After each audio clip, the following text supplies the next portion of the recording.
All right, everybody, welcome back. This is the Champion Reads podcast, featured and sponsored by Champion Circle Networking Association. And joining me today, I'll bring them on screen, Mr. Ian Money Sign Sturmer and William the Amazing Blake. I don't know why I went with that. Anyways, it's super great to have everybody back, and appreciate all of you being here.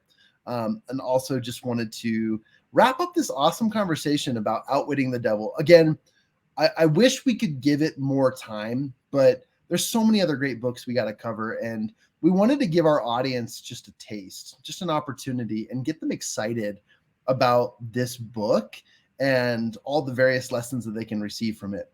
Today, we're all sitting in the comfort of our homes, in our offices, and sharing just our personal opinions. I should always start with a preface to this, that these are our opinions. We're experts in our own fields, but we're just sharing some thoughts and some insights, as this is a book club podcast where we discuss our own thoughts and takeaways and experiences. And, in the end, we also share maybe some applications and some really cool things that come from a lot of what we do while we read these books. And I think it's just a powerful, powerful way. And before we jump into Outwitting the Devil, I just want to kind of feel around the room here. Ian, what's it been for you to read a book, to follow along, and then to also just share and discuss your own insights to each of these books?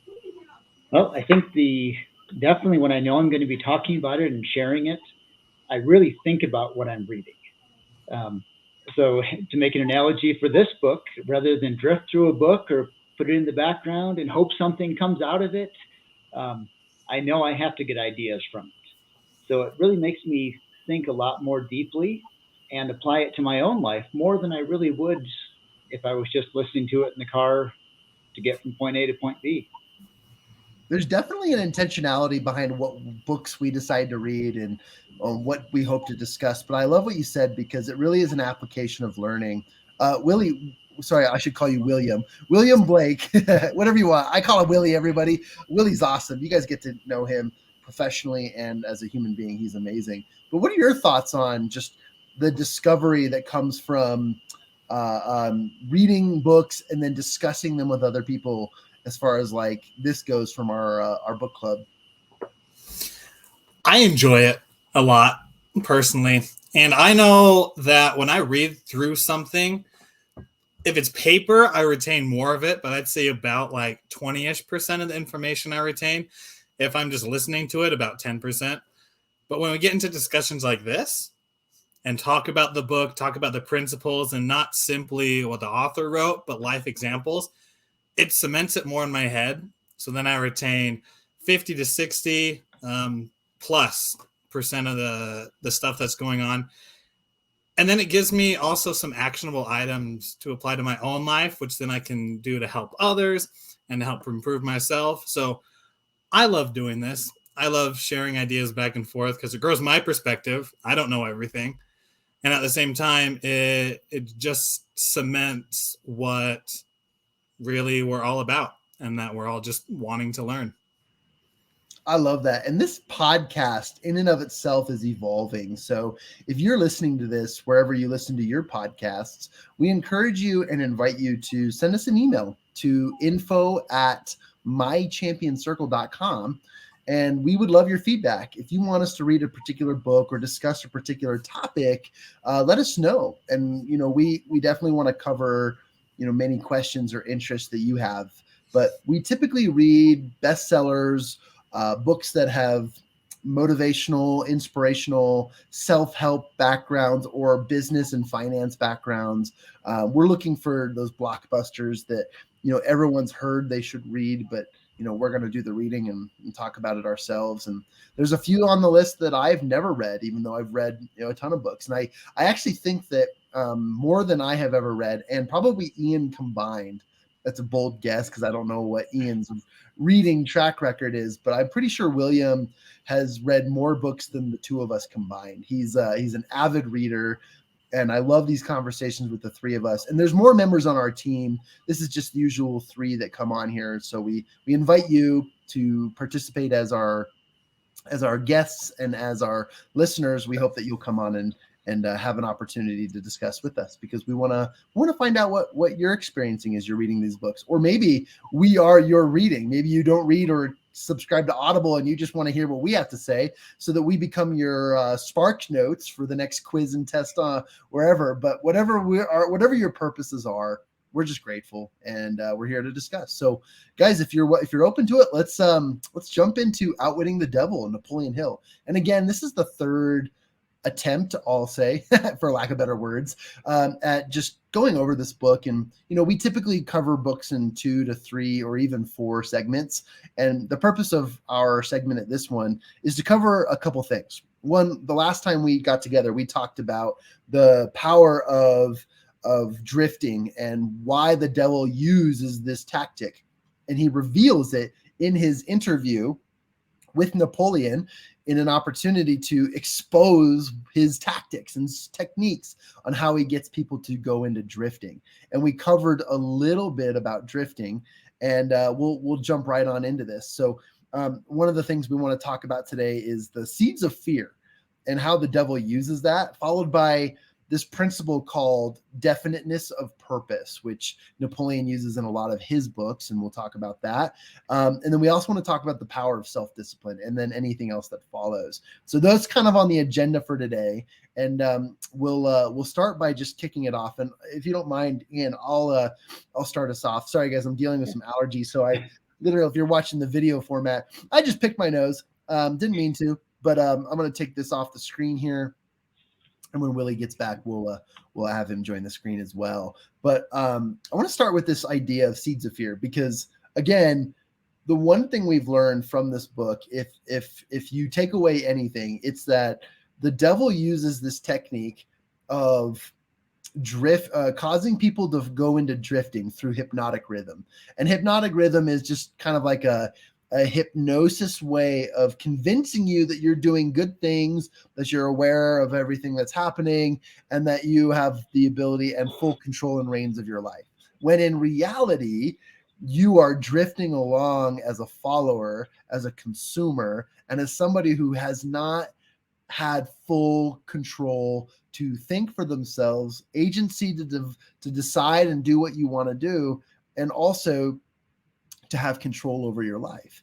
And that's his technique. He slips that in there, and he uses this to control many people. And in this case, in this book, he talks about the 98% of 7+ billion people, and all people in existence to this little rock here in our universe. That's amazing. And whether you believe it or don't, it's a scenario, right? It's just an opportunity to discuss a potential theory or explanation of things. But in many ways, this is a really cool principle. So the devil uses this idea of the seeds of fear. And the seeds of fear will keep you in lock as a drifter, because he plants these seeds of, man, if I leave this organization, how will I be thought of? If I do this, maybe I won't be able to provide for my family. If I do X, Y, or Z, there's some sort of imaginative and unknown fear of what's happening or what will happen if I change my current trajectory or my current actions and habits. Those are some of the greatest, like we're talking 9th inning, last pitch. This is what the devil uses to keep us stationary and drifting with the herd mentality. And I think it's bogus. It's crazy, because anything that scares you should motivate you to do exactly what you think you shouldn't in many cases, not like jumping off a bridge or anything like that. I'm not talking about that stuff. I'm talking about, like, you have a fear of public speaking. Well, go find a way to speak, face that fear. I'm talking about, the things that you might be nervous, like introducing yourself to somebody or getting that interview or taking that promotion or whatever it might be. You might want to consider doing the thing that brings you fear, because that will ultimately help you conquer that fear. Anyways, I could talk on and on about this, but the seeds of fear is like the 9th inning ballpark chance that the devil uses to keep us in our drifting states. And we also talked about the inception of drifting, how even though the 2% are non-drifters, we all still have those things in our lives that we drift on versus the things that we don't drift on. So let's talk about that. Seeds of fear. Any comments from the crew here on how fear can keep us complacent without actually making progress? We'll start with Ian. Yeah. Fear is really interesting because it's ethereal. Quite often the fear is not something solid and tangible. When I was younger, I had a good friend who was making some decisions in her life, what she wanted to do, and her parents disagreed. So they said that her father actually said he was going to disown her. And I was close with her at the time, and I was really worried about that. I was very worried for her, what was going to happen. And it was really eating me up. And this went on for a couple of weeks. And then she called me one day and says, yeah, my father disowned me. I thought, okay, now that happened, that was it. It was not anywhere near what my mind created it to be. So I think a lot of times fear is just there. It's not rational. The worst case scenario is usually not as bad as what we think is going to happen or what is just in the back of our mind for this fear. So often we get this, it's a fight or flight idea. And we get stuck in the middle. If we actually fought that fear, it might be pretty easy. But instead, we not necessarily run away from it, but we just get paralyzed in our mind about this fear. And we end up not doing anything, when if we just actually looked at the fear, looked at the situation, it's probably not nearly as bad as what we're afraid of in our mind instead of that reality. So maybe the first step is to look at that situation. If you're afraid of public speaking, the worst thing that's going to happen when you get up there is probably not really that scary if you actually look at it. So that was my thought. I love that. And Willie, jump in if you have anything to add. But I tested. Oh, go ahead, Willie, and then I'll share a Facebook post that I shared the other day. Yeah, if I could jump in quick. Ian's spot on. I think of the first time I was public speaking before I fell in love with it after experiencing it a lot. That I was so scared. I was scared that everyone was going to judge me, that the world was going to end, that everyone was just going to basically just be like, oh, William is this, William's that. But in reality, it was like, yeah, it was a talk to the congregation. So I gave a talk. Some people came up to me and said, hey, that was good. When I know, I'm like, yeah, that's pretty terrible. I read word from the paper that I wrote the whole thing down on. And it's just funny how fear does that.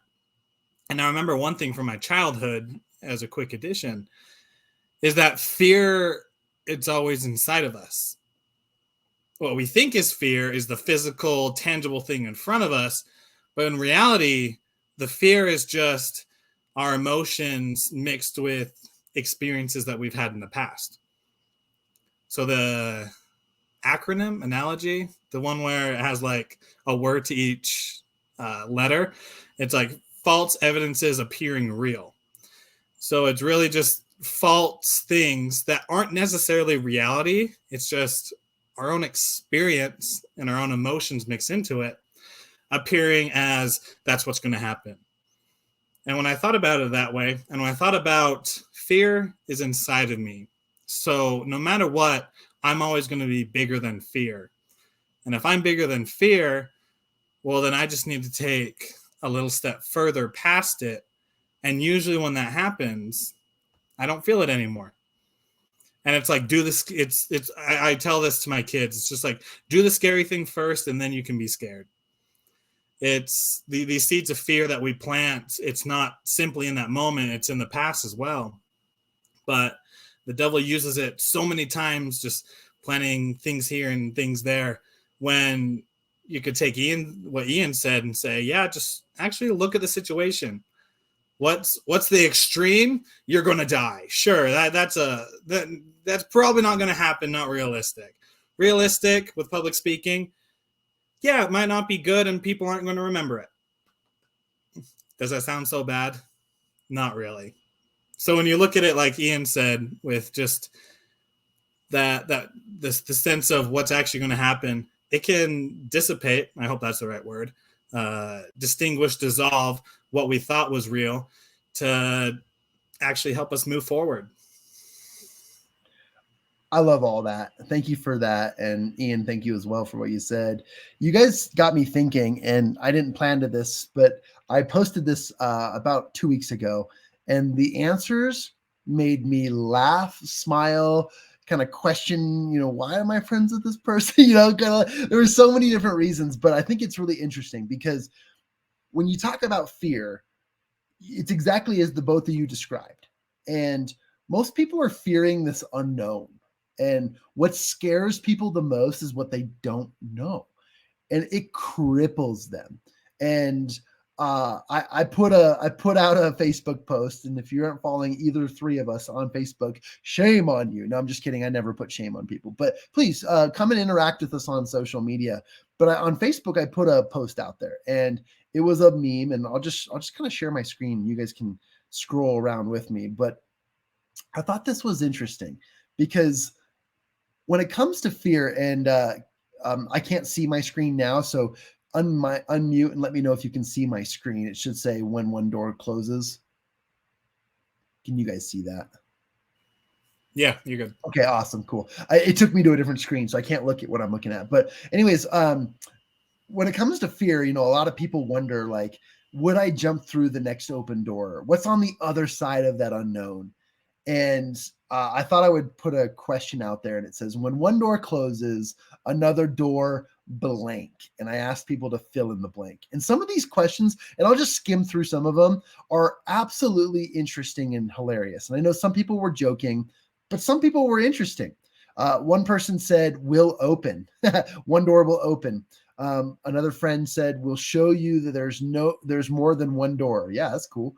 Another person said, it's you in it's in your own way. That's funny. I won't swear on here. Another person says another door will hit you in the face, making you realize that success does not really involve doors. People are being silly with it. Another person said, open. Your house is haunted. Call me. I'm a realtor and I can help. That's my friend Liz. Willie commented on this and said, another door can close too. That's the beauty. There's a million doors. We choose which ones we look at. I love that, Willie. So thank you. And there's just a bunch of others. And so many people commented, both the doomsday comments, both the positive and inspirational comments, and the others were like just the hopelessness comments. And I thought this was very interesting. Some people even put like, becomes the teleportation machine, and like we're really silly with it. So it was really entertaining for me to share this, and I thought it would be kind of funny because at the end of the day, fear is just an idea, and as you described, Willie, it's also that acronym. It's false evidence appearing real, and I think that's powerful. Any other last comments about fear, and then we'll move on to some other cool stuff too. Yeah, I might be moving ahead of where we're going, but kind of realize that the antidote to fear is action. And sometimes it's a tiny action. And there's two real quick examples. I went parasailing one time. And when I started sitting in a little boat and going forward, I was terrified. I don't really mind heights, but I do have a big fear of falling. And parasailing was something you could fall in. And I was terrified until we got about 5 feet in the air. And after that, I just loved the view, and it was great. That tiny action was all it took. A similar one, just real quick, I was in a job interview one time for sales, and I was younger and a bit more shy. And as I was explaining how I could go talk to people, the interviewer said, well, you seem kind of shy. I said, well, I adapted the situation. He goes, oh, okay, go introduce yourself to that guy. And it was a guy who was just walking down the hall. And almost paralyzed with fear, but I stood up and I took those first 2 steps. Then I was fine. and the fear was gone after those first steps. So again, rather than let that fear paralyze you, a simple step was, the fear was gone. And that was before I reached the point that I should have been scared, which is either being in the air or talking to the person. So take a step, just one step, even before you hit the fear points. And it's amazing how much that fear just dissipates and you realize it's, I'm going to say ethereal again, rather than real. Man, I think that opened up a whole, yeah, I love that. That's awesome. And I would also add to that, like, imagine if you could develop the muscle of facing fears when you come across them, addressing the crazy, monstrous elephant in the room when you are starting to feel that fear and you became so adequately prepared and armored to take that on. I think that's just so powerful. And that's how you exit from the drifting phase. And it's an opportunity to be someone who is in command and control of their own lives, their own thoughts, their own feelings, their own actions, and so much more. But speaking of things that help combat drifting, hypnotic rhythm, and the seeds of fear, let's talk about this concept called the definiteness of purpose. And you know what's interesting? When I first read this book, I was talking to William on the phone one day, and he showed me this quote that absolutely changed my life. And it easily has become one of my favorite quotes of all time. And then after he showed this to me, having been a student of Napoleon Hill and Think and Grow Rich and all of the other works of Napoleon Hill and the Knapp Hill Foundation, I started to recognize this terminology called definiteness of purpose. And I'll put it here in the I'll put it on a banner so we can see it, just so that you don't misunderstand my crazy Western accent here. But I definitely want to share that there's a really cool quote, and not to steal anyone's thunder, but to allow anyone to build off of this. The quote is that you never leave unfinished thoughts in the mind. Be definite in everything you do. And I think I just reversed those two. I think I just mixed them up. But it's be definite in everything you do. Never leave unfinished thoughts in the mind. And that has always stuck with me, because the second we put things out in the future, the second we put things in perspective, or delay, or procrastinate, or do any one of those things, we allow hypnotic rhythm and the deception through drifting to settle in, and we've become immune to that process. And that is one of those things that keeps us from achieving our definite purposes, because we can all agree that we're here on this earth for greater purposes than just to live, breathe, to have a working organism of a body, and to exist. We are not here to exist. We are here to make something of ourselves. That's what I believe. And I think I'm not alone on that. So what do you guys think about this definiteness of purpose, its definition, and just thoughts about that? Go ahead, William. Yeah, I'm with you all along with that. And I love that quote: be definite in everything you do and never leave unfinished thoughts in the mind. It happens so often with all of us. And the one thing that I know I didn't realize at first was when I push thoughts to future Willie, future Willie is already going to deal with a bunch of stuff and I'm piling it on him. So future thoughts can be I know I was with my spouse laying in bed one night and she says, "Hey, when are we going to get the ding in the car fixed?" And I'm like, I don't want to deal with that right now. That's for future Willie to deal with. And then it was like, what are we going to eat for tomorrow? And I was like, oh, we can solve that in the morning. And just like a few other thoughts kept going. And it's funny because it's true. I know this because I have had conversations and people have the same conversations with their spouses and kind of throw it on their future self. But then when the future comes, it piles on. And think of it like a Thanksgiving dinner when you're putting food on the plate and your plate gets full, but you're only like a quarter way through the line. And then you're like, oh, I got to get the rolls on there. Oh, I got to get like some turkey. I got to get the stuffing. Oh, they brought like 50 different kinds of Jell-O. I got to get a couple of those on. And you soon realize that your plate is so full that you're either going to have it go everywhere because you put so much on it, or you're going to have to leave and then come back. Which, in relation to our lives, we don't want to leave what we're doing and have to come back to it, right? We don't want to leave the dream job that we've been wanting to do, and instead of putting down a little grind for a couple months or a year, we're just like, I'm going to go get married, have kids, nothing against that, right? But go off, get married, have kids, and then come back. And you're like, this is going to be like 3 years when I'll come back. But because we put it off, then it's just like 6, 10, maybe like 20 years down the road where we have to get it. When if we just put a little bit more of definite of purpose in, which is basically more intention, then we could have gotten it as well as everything else.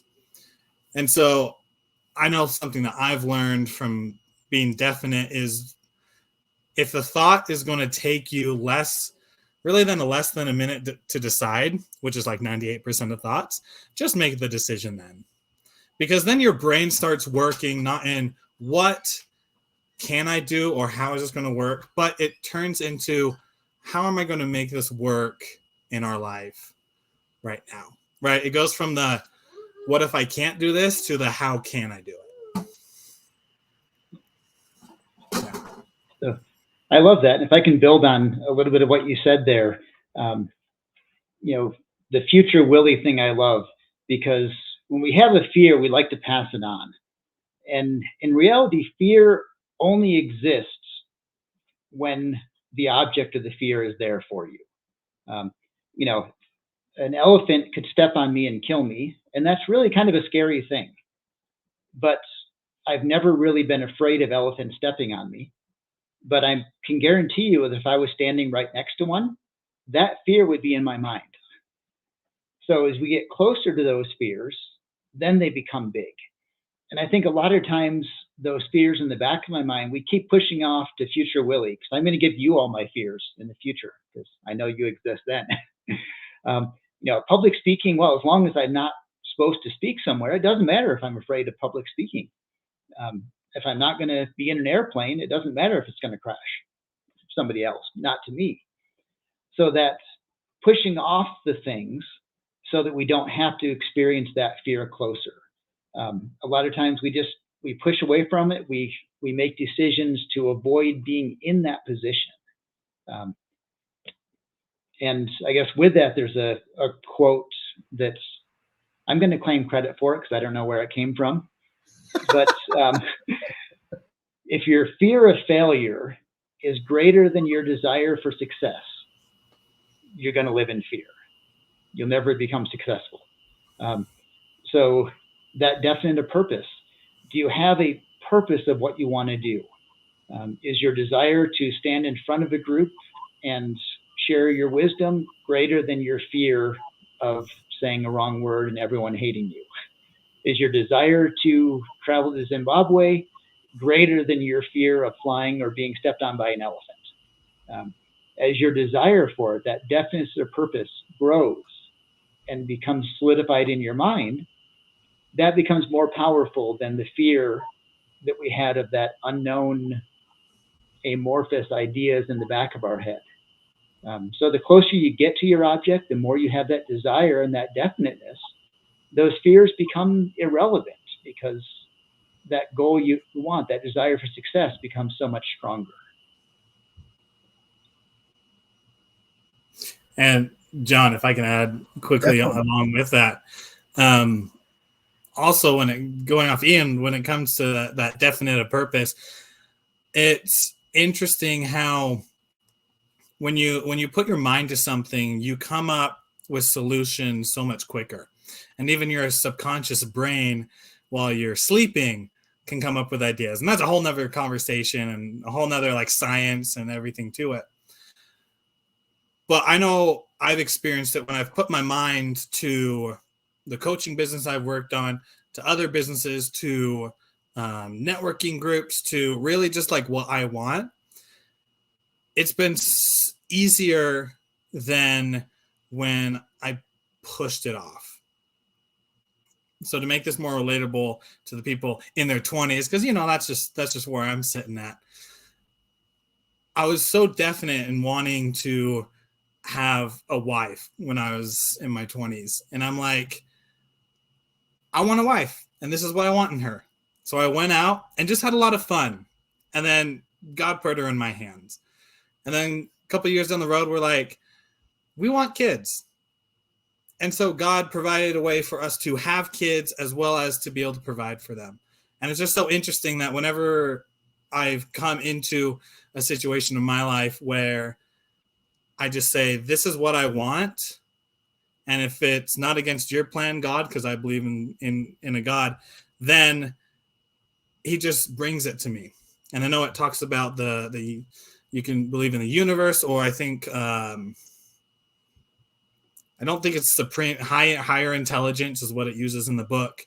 But when you put it out there, it comes back so much easier than if we just keep it inside ourselves with hoping and dreaming, because that's where it's going to stay if we keep it inside. But when we share it, that's when it becomes a goal. That's when it becomes the reality that we want. So, John, I'll turn it back over to you. No, I love that. I'm so glad you added that. And a couple of things you touched on. Number one, yeah, in multiple references, it's higher intelligence or infinite intelligence that he talks about. And he doesn't just talk about it in this book.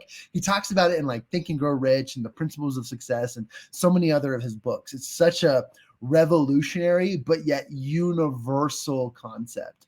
And then the other thought too is this definiteness of purpose, got to say it right, appears in also many of his works. And it's not just happening in this quote unquote interview with the devil, but it's a value. It is probably a foundation of life. And I got to geek out for just a second. And I know we're short on time. So what's time clock, guys? We've got about 10 minutes left to wrap this up. But I got to geek out with you, and I promised I wouldn't do this, so I'm not breaking my promise. I'll stay away from it. These guys are shaking their heads. It's awesome. Since I've dove into this, I've done some research on various topics as well, because I want to do everything in my willpower to avoid drifting in every aspect of my life. So I've looked into things and I've done some research. But let's go back for just 2 seconds to the seeds of fear, because there's a concept that you guys probably are aware of, and it makes sense, but there's a concept called generational fear. And quick story, 30 seconds. There was a tribe or a species of penguin in the Antarctic that was down there, and it was the general belief of this little tribe of penguins, I don't know what they're officially called or whatever, that if you go over this hill, that there is nothing good there. It's kind of like the Lion King, like everything the light touches is our kingdom, except for that darkness over there. That is the elephant graveyard. You must never go there, right? That's kind of how this penguin tribe or flock or whatever they're called, community believed. And they would never, ever go over there. And I think maybe sometime in the history of this group, one went over the hill and never came back, and that's why they believe that. And so for generations, like 3, 4, 5 generations of hatching egglings, little babies, and they growing up, and then they hatch their egglings, and then they grow up, and I know I just made up a new word called egglings, but just going down like 5 generations, this tribe or this group of penguins continued to believe that if they crossed over that hill, that nothing good would happen and they wouldn't return. And it was one day that some scientists took a few of them over the hill and released them. And they went back over the hill to tell the group that, oh my gosh, there's all this real estate available to us. We could have just been going over this hill this whole time.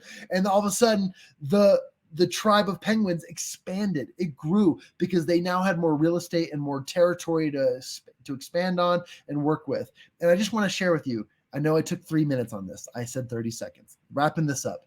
The seeds of fear may not even be your fault. And I want you to recognize this. If you're listening to this right now, it may not be your fault. It could be something that your ancestors have passed down for generations. And that's why what Willie and what Ian and what we've said here could be like transformational for you. If you operate on a definiteness of purpose lifestyle, you can break the seeds of fears that have been in your life, your genealogy, your entire existence, and your family's existence for a long time. And that's why it's important to be of yourself, which leads into our next point, because another thing and a great thing that we can use to combat a lot of this drifting and this hypnotic rhythm is self-discipline. And Ian actually wanted to talk a little bit about not just self-discipline, but self-awareness. And I think both go hand in hand. But I'll just lead off and say self-discipline, once you get into the motion of being definite in what you do and not putting yourself and procrastinating ideas and thoughts and actions and it affecting your life and your lifestyle, as Willie described earlier, you will then decide when you will progress in your life, and you'll get so good at it that you'll progress constantly at accelerated rates because of your ability to make those commanding choices in your life. It's like being the captain of your own boat and sailing the seas as if you've been out there for years and knowing what to do and how to sail amongst the wind and follow them stars. So I'll just lead off with that. But would anyone like to comment on self-discipline as a way to combat drifting, or talk about the self-awareness piece of that? Go ahead, Ian. You're unmuted. Yeah. So as you were talking about the whole penguin thing, it reminded me of a related analogy that I'll tie into all this. For years and years and years, people believed that you could not run a mile in less than 4 minutes.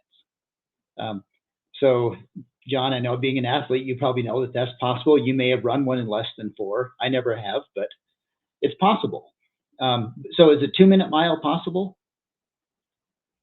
I don't know. What is the limit of what's ever possible? We don't know now. Probably a 1-minute mile we may never reach, but I don't know where that line is. And as long as I can say, you know what, I don't know what's possible until we try it, or until somebody in better shape than me tries it. Every few years, someone breaks the record for the mile, does it faster and faster. So there's kind of two sides. First of all, you got a mental side of self-awareness, and realize that there's no physical line of 4-minute mile that cannot physically be broken. We don't know where the line is. So theoretically, it will always get faster and faster. And then there's the much harder part. Once you've realized that anything is possible in your mind, you got to go out there and do it. I will never break the 4-minute mile if I don't go out and start running on the track and really practicing and changing a lot of habits that I should change anyways. So self-discipline really is, to tie back to my point earlier, taking those first steps. Take the step against fear to realize that you can conquer it, that it's not as big as you thought. And each step you take, and the more you focus on those steps, the more you're in control. You're making those steps. You're not being dictated by that amorphous fear in the back of your mind. So. I love that. And I remember the first time I heard that story of the first person that broke the 4-minute mile, because no one did it before.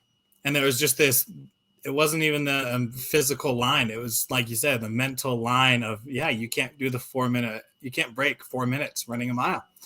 Then someone did it. And the best thing is that after that, within, I think, weeks, maybe even days, there were several other people that then broke the 4-minute mile. And so it always begs the question, what can we do if we believe big enough? We can do a lot. And I always love to leave with like actionable items, like steps. So I just say, for those who are listening, and then I'll leave it to John for his words of wisdom. Super wise man there. Is the first thing is to come up with what desire you have. What is your desire? The second one, set a goal. Set a goal that you want with it. And don't set it small. Set it massive. Because you want to set a massive goal, but then 3, you want to start doing small actions towards it. Because it's those small actions that get you there. I know from a father of young kids, they love to dump goldfish all in our living room. And I think it's just the biggest mess ever. I don't know how I'm going to clean it up. But by the end of it, I always do. And it's by picking up one goldfish at a time. So in your guys' life, for those who are listening, and I know I'm speaking for myself as well, what's that one goldfish that you can pick up today? And what's the next one you could pick up tomorrow? So simply have that desire, set a massive goal that you really want to achieve, and then start doing the small steps to get there. Because the small steps and that clarity is what gets you past the fear to then be able to achieve what you desire. Man, I love that. I just feel like we haven't done this in a while. So thank you for one, Willie, giving us actionable items. And in those action items, I think we've proven a point that there's some actionable accomplishments that come from making a different decision. So you get awarded the truth bomb for the day. Here you go.